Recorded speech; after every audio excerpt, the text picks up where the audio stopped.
Bueno, ¿cómo les va? Vamos por la parte número 4 de huesos del cráneo, hueso temporal. El hueso temporal les pasa siempre como con el esfenoide, siempre se hace mucho despiole. Y van a ver que es muy fácil la cosa. Bien, decimos que es un hueso par. En el cráneo tenemos solamente dos huesos pares, que son el temporal y el parietal.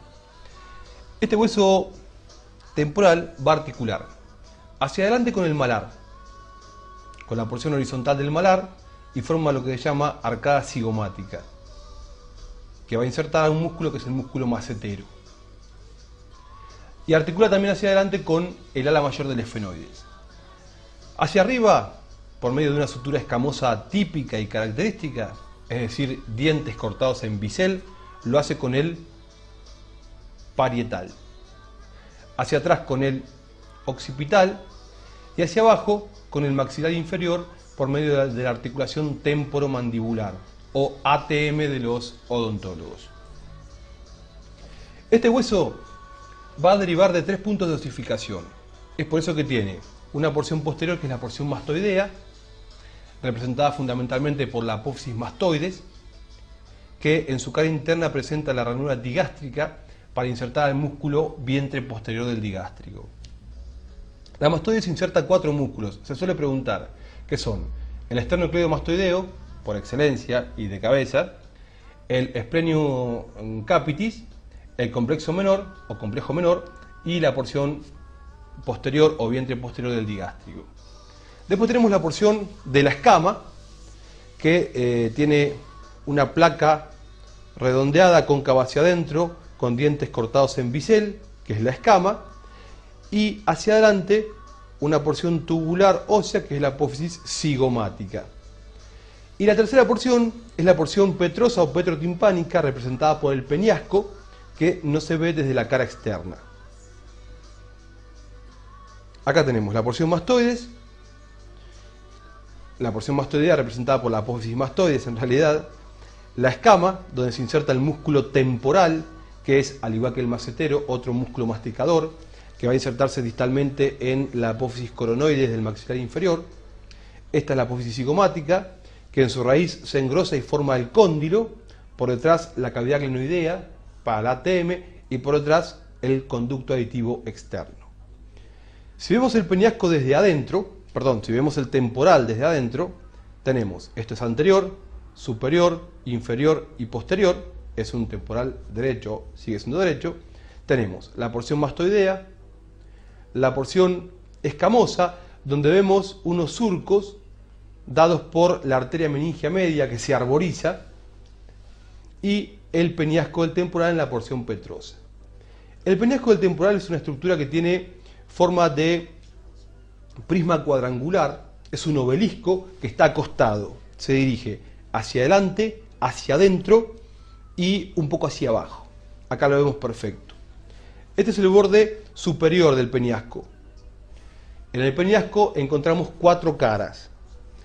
En esta vista tenemos en el borde superior, por delante la cara anterosuperior y por detrás la cara posterosuperior. En la cara anterosuperior vamos a describir cuatro accidentes o cuatro elementos anatómicos que merecen ser destacados, que son una eminencia ovoidea, como si fuese el mango de una pava, para que lo puedan entender, que es la eminencia arcuata, y corresponde a la saliencia que hace el conducto semicircular superior. Por delante y un poco por fuera tenemos una lámina cuadrilátera que es el tegmen tímpani y corresponde al techo de la caja del tímpano.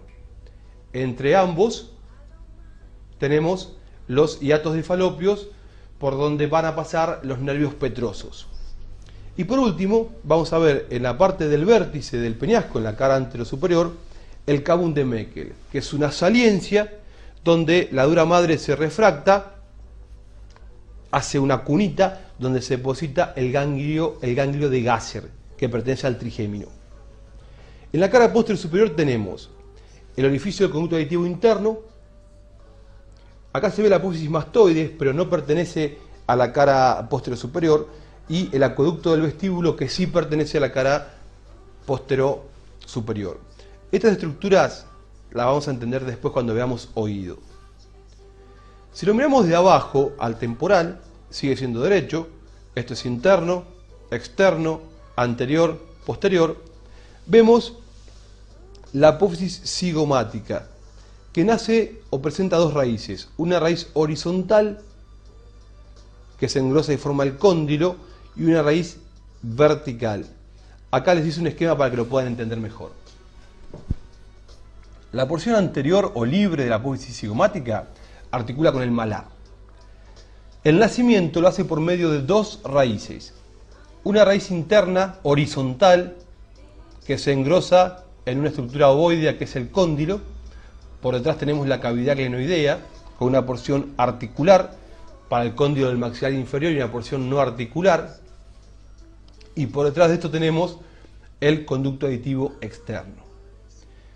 Cóndilo, cavidad glenoidea con la porción articular y la no articular separadas por la cisura de Glaser, G-L-A-S-R, cisura de Glaser. La otra porción, la porción vertical, se dirige hacia atrás y con la horizontal delimita un ángulo donde tenemos el tubérculo cigomático posterior. El resto de la porción vertical se divide en un engrosamiento interno que es el tubérculo cigomático posterior y hacia atrás la cresta temporalis.